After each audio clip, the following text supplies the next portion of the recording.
रमता राम जपोरे प्राणी, अब तो सुन ले राम कहानी।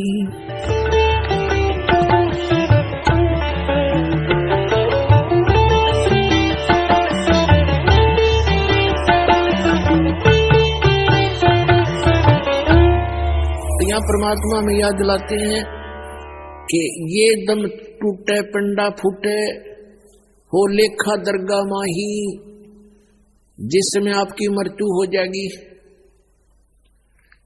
आपको पकड़कर यम के दूत जो भक्ति नहीं कर रहे हैं, आप जी को धर्मराज के दरबार में, न्यायाधीश के दरबार में खड़ा कर दिया जाएगा, जो काल का न्यायाधीश है। और वहां जाकर के आपसे पूछेंगे कि भाई निकाल क्या लाया गठड़ी में, दिखा तेरा परस, कितनी माया इकट्ठी करके लाया तू। जो पूंजी लेकर गया था मनुष्य के श्वासों की, अब दिखा कितना कमा के लाया। फिर ये नीचे को मुंह कर लेगा ऐसे। पुण्यात्माओं, ये जब मनुष्य शरीर छूट जाता है उस समय इस प्राणी के साथ ऐसे बीतती है जैसे सौपन में क्या देखते हैं कई बार एक गरीब व्यक्ति, और क्या देखता कि कार में बैठा जा रहा है। एक बताया था व्यक्ति,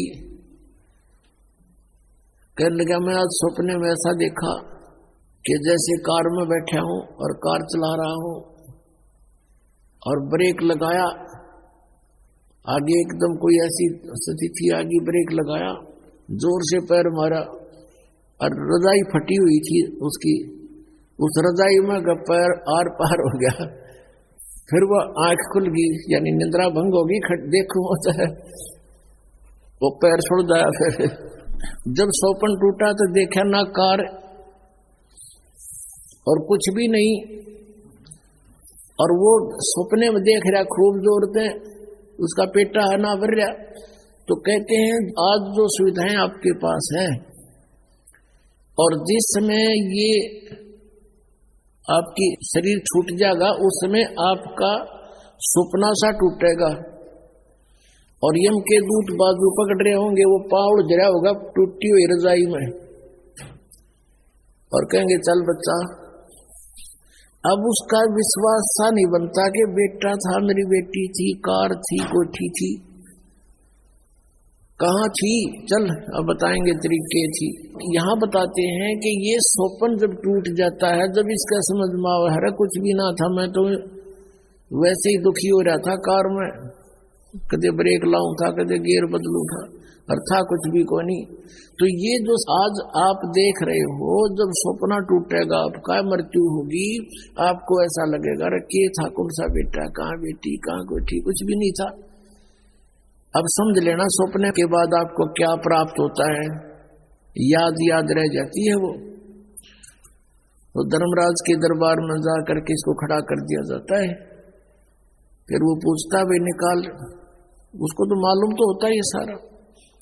तो फिर वो क्या बहाना मिलाता है, क्योंकि उसको याद आ जाती है कि मैं वायदा करके गया था भगवान से, हे परमात्मा जब ईब के मनुष्य शरीर मुझे मिल जावे तो मैं सदा भगवान याद करूंगा, पेट के लिए थोड़ा बहुत कार्य भी करूंगा, लेकिन ज्यादा समय मालिक तेरी याद में बिताऊंगा। अब मुझे सब याद आ गया है। उसने उसको पिछले पुण्यों जन्म जन्मांतरों के सारे दुख याद आ जाते हैं, और जब ये मनुष्य शरीर प्राप्त करके वहां से चलता है, इसको बार बार समझाया जाता है कि अब के गलती मत करना। ये कहता नहीं जी, पीछे गलती बनी सो बनी, आगे नहीं करूंगा। माँ के गर्भ में भी इसको याद रहता है। माँ के गर्भ से बाहर आते ही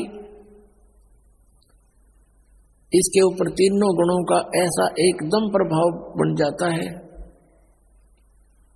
ये सब भूल जाता है, अचेत हो जाती है आत्मा। इसको नए सिरे से पढ़ाई कराई जाती है, ये तेरा चाचा, ये तेरी चाची, ये माता, ये पिता, ये बुआ या माँ, ऐसे, और नए सिरे से इसको पढ़ाया जाता है। अब जब तक हम सत्संग में नहीं आते, और सतगुरु नहीं मिलते। नकली संतों के सत्संग से भी लाभ नहीं, क्योंकि उनके पास ना नाम ना ज्ञान। उद्देश्य उनका अवश्य है कि हम सत्संग सुनावा, लेकिन सत्संग है ही नहीं उनके पास। आप सुन रहे थे जगत गुरु तत्वदर्शी संत रामपाल जी महाराज जी के मंगल प्रवचन। अधिक जानकारी के लिए विजिट कीजिए हमारी वेबसाइट www.jagatgururampalji.org। संत रामपाल जी महाराज जी के शुभ आशीर्वाद से पूरे विश्व भर में 500 से भी ज्यादा नाम दीक्षा केंद्र हैं, जिन पर संत रामपाल जी महाराज जी द्वारा ऑनलाइन निःशुल्क नाम दीक्षा दी जा रही है। अपने नजदीकी नाम दीक्षा केंद्र का पता करने के लिए संपर्क करें 8222880541।